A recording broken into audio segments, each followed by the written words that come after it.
Bonsoir à tous et bienvenue sur le plateau d'Un Cœur qui écoute votre émission de spiritualité.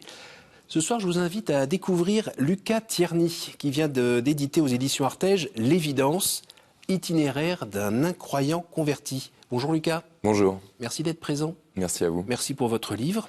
C'est votre parcours assez complexe, mais toujours en montée. Je vous invite à nous lire un extrait de texte de votre choix. Merci beaucoup. J'ai choisi un extrait du passage des Misérables, du chapitre 1, qui décrit l'évêque et un moment où il doit traverser une montagne qui est pleine de brigands. « Y pensez-vous, monseigneur » s'écria le maire. « J'y pense tellement que je refuse absolument les gendarmes et que je vais partir dans 1 heure. »« Partir ? Partir. Seul ? Seul. Monseigneur, vous ne ferez pas cela. Et que diraient ces honnêtes bergers d'un évêque qui a peur ? Mais monseigneur, les brigands, si vous rencontrez les brigands. Tiens, dit l'évêque, vous avez raison, je puis les rencontrer. Eux aussi doivent avoir besoin qu'on leur parle du bon Dieu. Monseigneur, mais c'est une bande, c'est un troupeau de loups. Monsieur le maire, c'est peut-être précisément de ce troupeau que Jésus me fait le pasteur.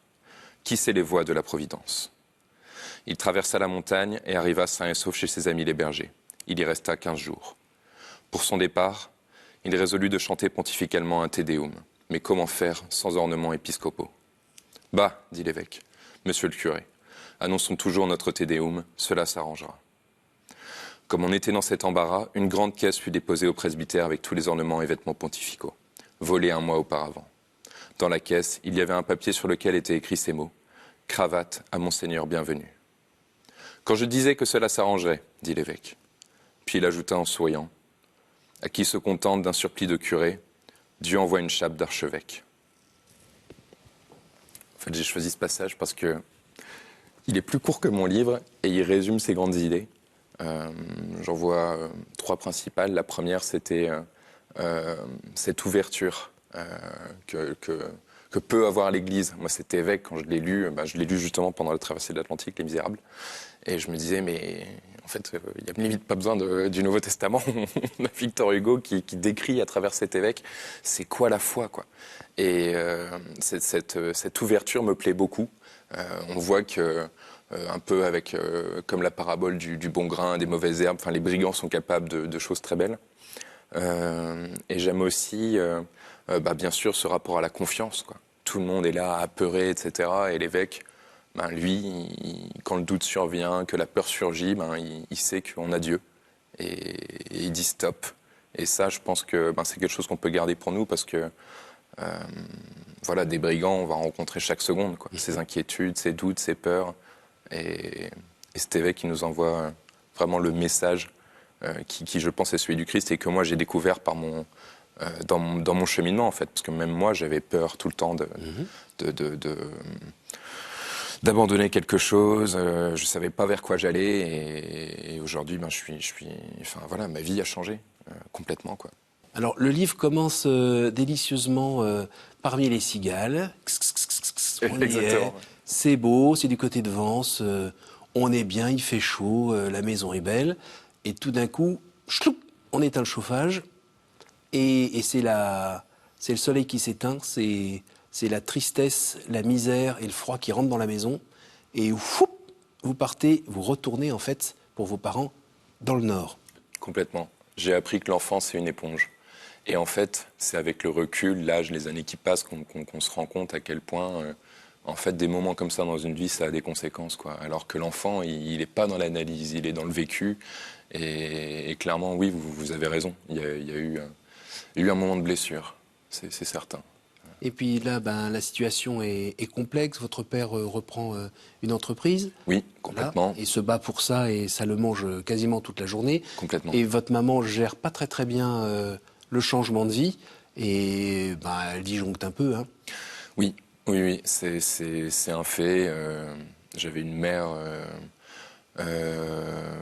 bipolaire et du coup l'enfant fait avec, l'enfant s'adapte. Bien sûr. Mais c'est sûr que ça a des conséquences, ouais, complètement. À un moment, en fait, j'ai compris que si je voulais moi réussir à prendre ma place dans la vie quelque part, j'avais besoin de m'extraire. J'avais besoin de suivre ma route Et je pense que c'est ce que nous appelle Dieu à faire, en fait. Et je pense que c'est ça qui a résonné chez moi quelque part, sans que je le sache.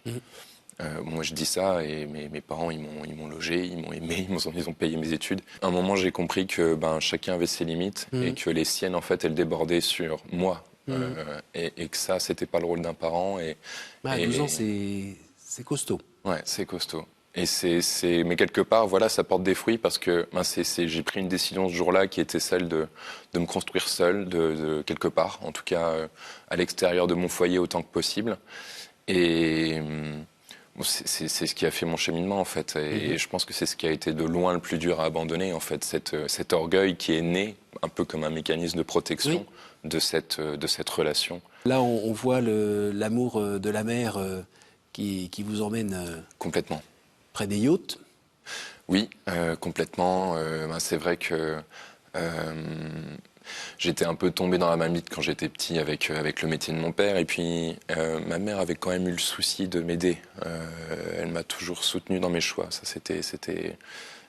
voilà, c'est le rôle d'un parent, quoi. Et c'est vrai que je me suis senti vite attiré par... en fait, j'avais pas vraiment réalisé, je pense, le folklore qu'il allait avoir autour de ce job un peu, entre guillemets, merveilleux pour un jeune homme de 22 ans. Et c'est vrai que la Yacht Week, cette semaine de croisière festivalière, c'est très particulier. C'est ultra particulier. En tant que skipper, je pense que tous ceux que je connaisse n'en sont pas revenus complètement indemnes parce que, justement, l'orgueil prend une part... beaucoup trop importante dans la vie parce qu'on est celui que les gens regardent.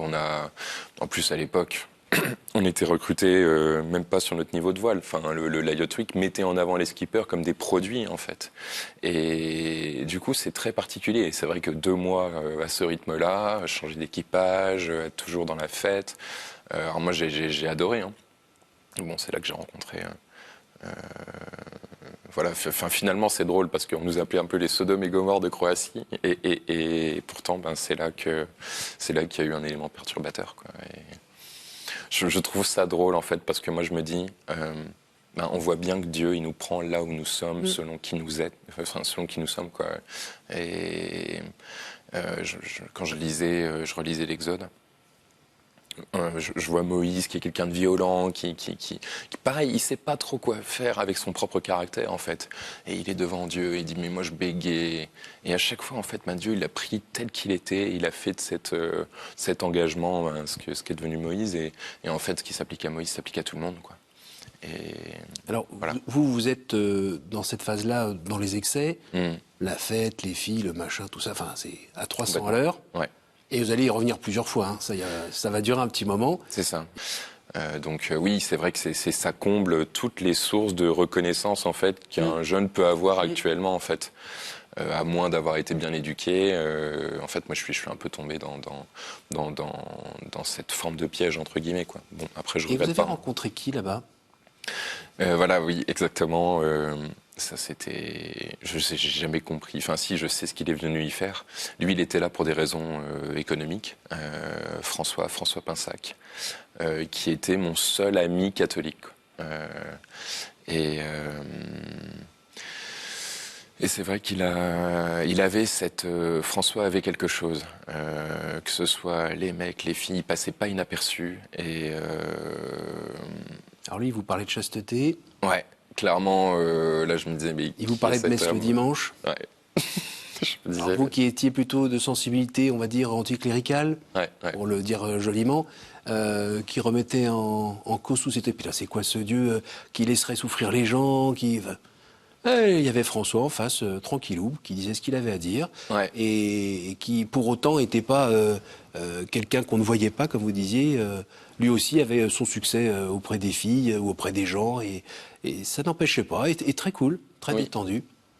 Complètement, François, c'est ça qui était assez impressionnant. C'était un témoin étonnant pour vous ? Ouais, parce que justement, comme vous l'avez dit, il avait quelque part, entre guillemets, pas peur de dire qui il est. De dire ce qu'il pense, peu importe à quel point ça peut être à contre-courant, opposé de l'endroit où on était, quoi. Lui me disait, c'est vide et creux, Moi, au contraire, je profitais, quoi. Enfin, j'étais en mode, oui, c'est vrai, mais d'un autre côté, c'est sympa.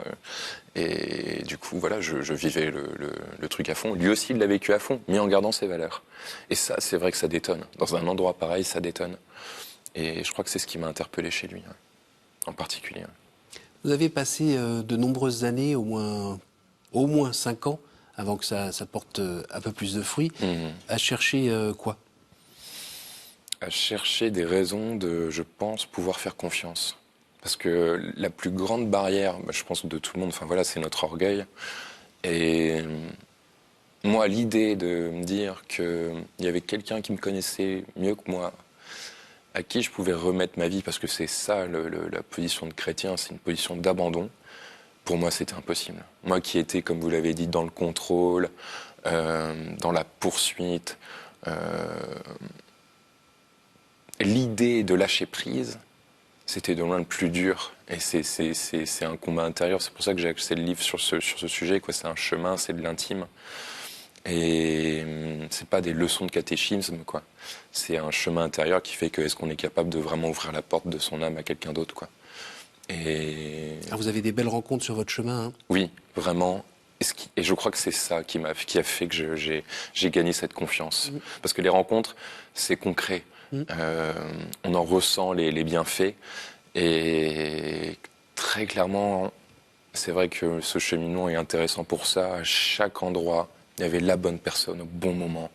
Et c'est un moment, et c'est pour ça que les 5 ans, en fait, ils sont bien, parce qu'à un moment, j'ai regardé en arrière, grâce justement aux questions de certains, en me disant, mais punaise, voilà tout ce qui s'est passé en 5 ans, voilà les personnes que tu as rencontrées qui t'ont apporté ça, ça, ça. Et on voit bien en fait qu'à un moment donné, en 5 ans, on est capable d'avoir du recul et de se rendre compte de qu'est-ce qui est bien pour nous, qu'est-ce qui est fondamentalement bien. Et ouais, ces rencontres, elles sont inestimables et encore aujourd'hui, elles le restent. Ouais. Pour autant, même si vous avancez, la vie va pas gentiment vous dérouler un tapis rouge et épais et moelleux. Je pense à une rixe qui tourne pas bien. Oui, en effet, une risque qui tourne mal et cette fracture derrière. Et quelque part, c'est drôle, hein, parce que, mais ça, je m'en suis rendu compte pour le coup en écrivant le témoignage. J'ai étudié l'Ancien Testament de l'autre côté et je me disais, mais il y a un nombre de parallèles. Quand on part dans la mauvaise direction, je pense aujourd'hui que la vie nous le fait savoir. Et au moment où j'ai eu cette fracture, j'étais vraiment une personne qu'aujourd'hui, j'ai pas vraiment de regrets, mais j'ai quand même un peu de regrets sur certaines parties. Et en particulier cette période. Les 2 mois précédents, j'étais de retour à la Yacht Week, j'étais au Canada, tout me réussissait et du coup je croyais que j'étais... Super mal. C'est terrible de penser ça, parce qu'on se dit mais qui es-tu? T'as 22 ans, tu connais rien sur rien et t'as une telle estime de toi et je me disais mais... Et ça je pense que c'est un danger qui nous guette. En tout cas moi qui me guettait en particulier et là clairement Dieu pour moi c'est comme ça que je le traduis, un peu mis un hard stop en mode tu t'arrêtes et tu m'écoutes et tu comprends quoi.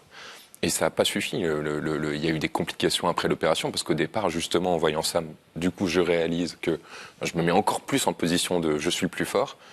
Et au bout d'un moment j'ai lâché l'affaire quoi. Et du coup quelque part je descends. Et là, boum, je fais la rencontre d'une autre personne qui m'emmène à cette messe en latin, alors que moi je découvre complètement. Et ça repart. Et je me dis, mais. Et ça, en fait.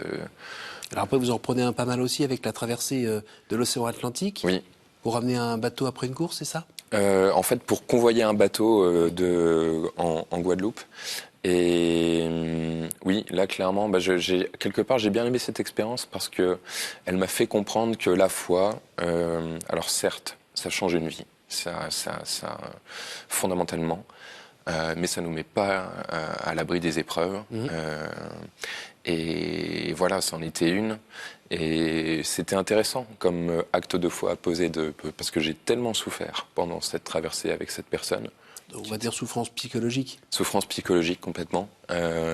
C'était vraiment le stéréotype du pervers narcissique, quoi, qui sont des personnes que je ne recommande pas. Et c'est en plus un type de violence terrible parce qu'on ne sait jamais où on est.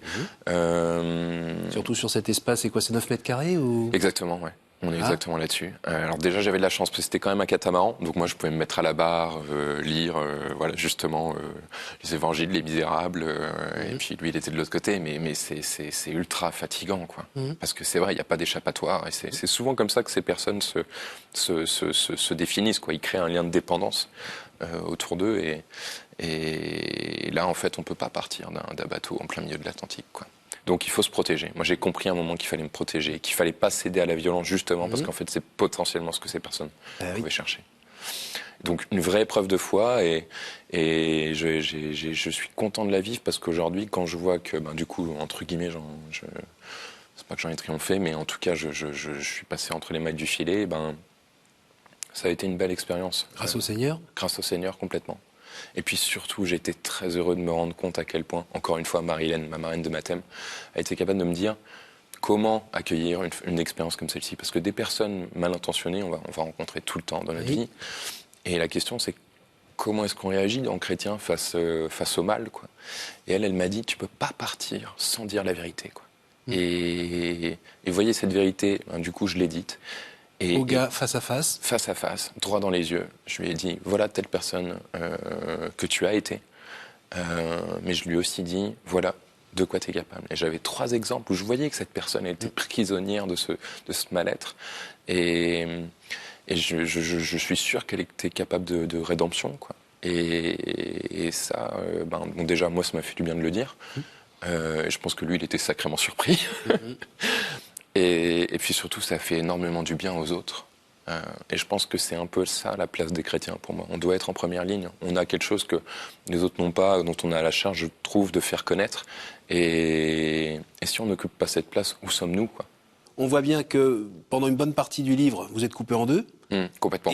Et vous essayez de resserrer les morceaux, mais à chaque fois c'est mais non, enfin mais alors c'est qui ? Mais est-ce que ça marche vraiment comme ça ? Mais pourquoi ? Mais comment ? Et il y a tout un travail, je trouve louable de recherche. Et puis avec des peurs tout d'un coup qui naissent, comme à la fin. Mais c'est un piège en douille, là, ils veulent que je sois prête, les gars. Mais je veux pas, moi. Oh. Laissez-moi, je suis pas fait pour ça. Enfin, voilà. Et on sent que c'est à votre corps défendant. Et finalement, comme peut-être un animal qui était un peu sauvage parce que la vie lui était bien rentrée dedans, vous finissez par vous laisser caresser et venir, et vous allez finir par demander le baptême. Complètement. Cet aspect, ça m'a servi en fait quelque part d'écrire le livre parce que ça m'a permis de me rendre compte à quel point, si on sait attendre, un moment en fait tout s'aligne. Je me suis vraiment rendu compte en écrivant que Dieu il se met vraiment à notre hauteur parce que moi j'avais par exemple besoin de comprendre. Et il y a un moment donné, en 5 ans, alors tout le temps tiraillé, je ne savais jamais ce que je venais faire là. Et puis au bout d'un moment, petit à petit, j'avais quand même cette petite lumière qui me faisait penser que j'étais là pour une bonne raison. Et à un moment donné, sur les 6 derniers mois, tout s'est aligné. Sur les 6 derniers mois, c'est incroyable, la montée, elle est exponentielle. Je comprends beaucoup de principes, je découvre la foi, et du coup, en fait... ça tenait qu'à moi, quoi. Et Dieu, en fait, il m'a apporté exactement ce dont j'avais besoin au moment où j'en avais besoin, quoi. D'un point de vue compréhension, d'un point de vue expérience, d'un point de vue rencontre. Je me suis juste écouté, en fait, finalement. Et lui, il savait que j'avais besoin de m'écouter et il a fait avec, quoi. Il a fait avec. Et c'est ça que j'aime bien parce que on voit bien que, ok, il a un projet pour nous, mais derrière, il fait avec nous. C'est nous qui avançons vers ce projet. Et ça, c'est génial parce que moi, ça me fait dire aujourd'hui que, en fait, ce qu'il a fait pour moi, il le fera pour n'importe qui. Donc, dans l'évangélisation, je suis vachement tranquille parce que je sais que je ne suis pas en train de convaincre quelqu'un de se convertir quelque part. Je sais qu'en le faisant, il y a une personne qui va respecter l'entièreté de cette personne telle qu'elle est. Et c'est ça qui est beau dans la foi, je trouve. Le livre est assez dense pour qu'on ne puisse pas parler de tout. Je comprends. D'ailleurs, j'ai beaucoup parlé aujourd'hui. Il y a notamment le fait que vous aviez un frère jumeau.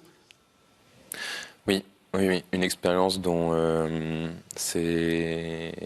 j'avais pas conscience de ça. C'est parce que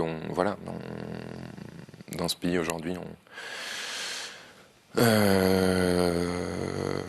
On ne donne pas beaucoup d'importance, Exactement. Et même quand elle est toute petite. c'est cela. Et on a un rapport à la faiblesse, je pense, qui est totalement renouvelé. Et du coup, j'avais grandi en me disant, non, il y a pas de frère, il n'y a pas de, voilà, il n'y a pas eu de vie. Et en fait, il y en a une. Et je l'ai compris, j'ai compris que ça beaucoup plus tard, en fait, juste. C'est incroyable de voir que mon premier accompagnateur spirituel savait ça, l'Église avait connaissance de ce sujet, alors que moi je ne le savais pas parce que c'était la première chose que j'avais écrite dans cette lettre de candidature. J'avais complètement oublié ça. Que dans votre construction, l'absence de ce frère jumeau avait sans doute joué sa part. Exactement, ça peut pas être anodin. Aujourd'hui, maintenant que voilà, je suis un peu plus sensibilisé à ces sujets, ça me paraît évident. Mais quand on grandit, voilà, à l'extérieur de cette notion, en fait,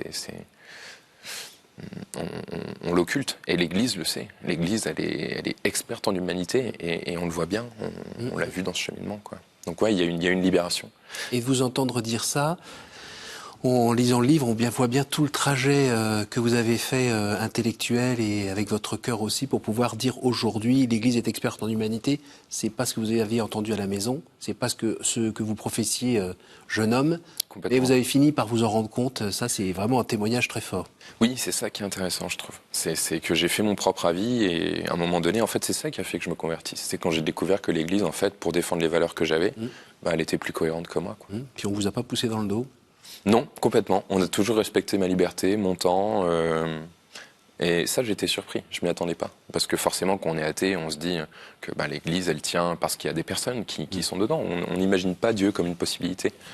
Donc pour nous, c'est forcément un organisme, alors que même pour le témoignage, je me souviens, j'en ai parlé avec le père Schweb, voilà, c'est un prêtre que j'aime bien voir parce qu'il me pose toujours un peu dans mes retranchements, et il m'avait dit, mais on t'a rien demandé en fait. Mais il m'avait pas dit non. Et comme j'avais eu beaucoup d'autres oui, du coup, à un moment, en leur discernant, je me suis dit, bon, j'y vais et puis on verra. Et bon, voilà. On arrive au moment des questions. Par 3 fois, dites-moi un chiffre, s'il vous plaît. Réponse courte à question très courte. Un chiffre, lequel? Entre 1 et 10. 7. Quel conseil donneriez-vous à quelqu'un qui aimerait rencontrer Dieu?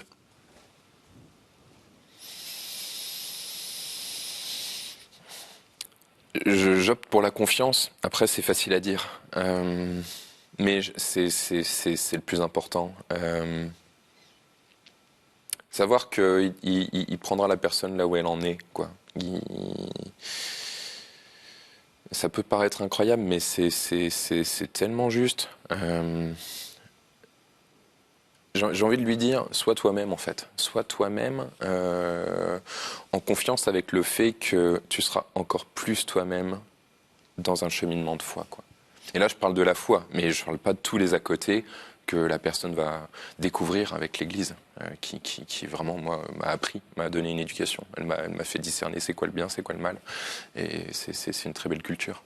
Il y a beaucoup de choses à apprendre. À nouveau? 4. Au jour du jugement, qu'aimeriez-vous que Dieu vous dise? T'as fait le taf, tu peux rentrer, mais...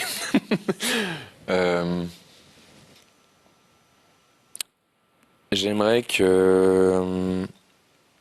être digne de la confiance qu'il m'a faite, la confiance qu'on s'est accordée mutuellement. Qu'on se dise pas, quand on se regardera, j'ai eu peur. Parce que je pense qu'il a vraiment un projet pour chacun de nous et rien ne doit se mettre en travers de ce projet.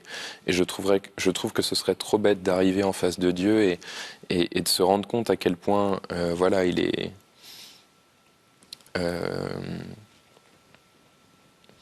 tout puissant. Et du coup, on regardera certainement notre vie en arrière en se disant mais qu'est-ce que j'ai été bête. Et j'ai pas envie d'arriver en me disant qu'est-ce que j'ai été bête.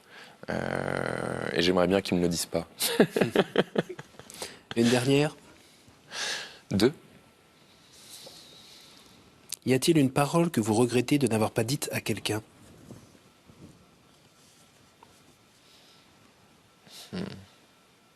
J'ai découvert la notion du pardon à travers le témoignage d'un ami qui s'appelle Fouad Hassoun.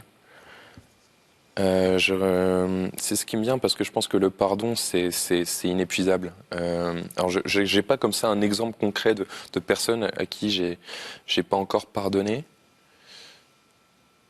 Ah, il y a quelque chose qui me vient. François, si je lui ai dit merci, mais j'aurais vraiment aimé cette personne, voilà, qui a témoigné en fait, en restant à sa place. Et dans un milieu qui n'était pas porteur. Complètement, complètement.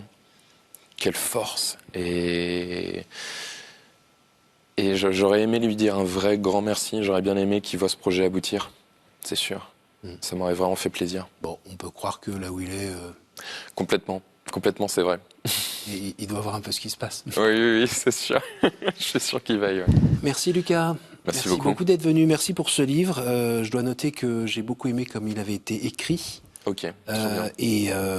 Et on prend le temps de se plonger dedans, de marcher à votre vitesse. Et puis, il n'y a pas de faux semblants. C'est là je tombe, là je remonte, là je tombe, là je remonte. Et j'essaye d'avancer. Je trouve ça courageux. Merci beaucoup. Merci à vous. Merci à vous tous pour votre fidélité. Donc, je vous rappelle le titre de ce livre, L'évidence, itinéraire d'un incroyant converti aux éditions Artege. N'hésitez pas à partager cette émission grâce à notre site ktotv.com. Et puis moi, je vous donne rendez-vous la semaine prochaine. Bonne soirée.